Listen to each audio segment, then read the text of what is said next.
Shalom, selamat malam saudara-saudari terkasih, kiranya damai sejahtera Kristus melingkupi sanubari Anda di penghujung hari ini. Saudara terkasih, mari kita sejenak menanggalkan hiruk-pikuk dunia, menarik diri ke dalam keheningan, dan mempersiapkan hati untuk berserah dalam dekapan firman-Nya. Mari kita berdoa.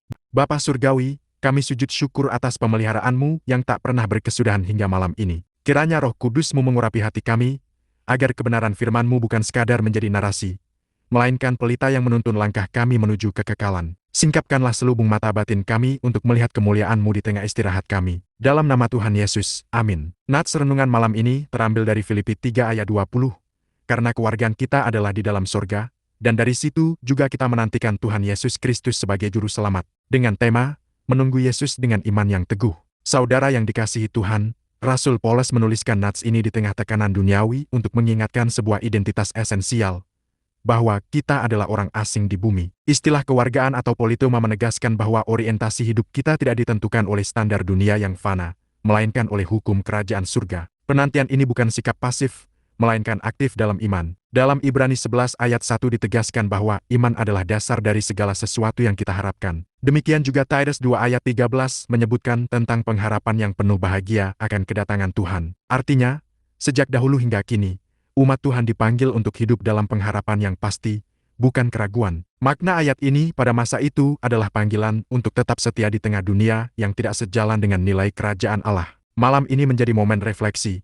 Apakah hidup kita sudah mencerminkan sebagai warga surga? Besok, ketika kita kembali beraktivitas, hiduplah dengan iman yang teguh menjaga kekudusan, setia dalam perkara kecil, dan tidak larut dalam arus dunia. Jadikan setiap langkah sebagai kesaksian bahwa kita sedang menantikan Kristus dengan setia. Identitas Anda sebagai warga kerajaan surga adalah jaminan bahwa penantian Anda tidak akan sia-sia. Tuhan tidak hanya menunggu Anda di akhir perjalanan. Ia adalah Immanuel yang berjalan di samping Anda dalam setiap helaan napas dan doa. Saudara terkasih, malam ini renungkanlah. Apakah prioritas hidup Anda hari ini sudah mencerminkan karakter seorang warga surga?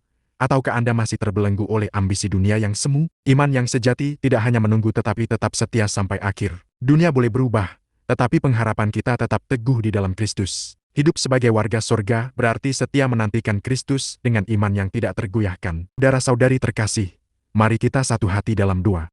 Tuhan, teguhkan iman kami dalam menantikan-Mu. Ajarlah kami hidup sebagai warga surga yang setia. Jauhkan kami dari cinta akan dunia yang fana. Penuhi hati kami dengan pengharapan yang hidup. Pakailah hidup kami menjadi kesaksian bagi kemuliaan-Mu, dan tuntun langkah kami esok hari dalam kebenaran-Mu. Di dalam nama Tuhan Yesus. Amin. Hiduplah sebagai warga surga di tengah dunia. Sesuai 1 Yohanes 2 ayat 17, dunia ini sedang lenyap, tetapi orang yang melakukan kehendak Allah tetap hidup selama-lamanya. Selamat beristirahat. Tuhan Yesus memberkati.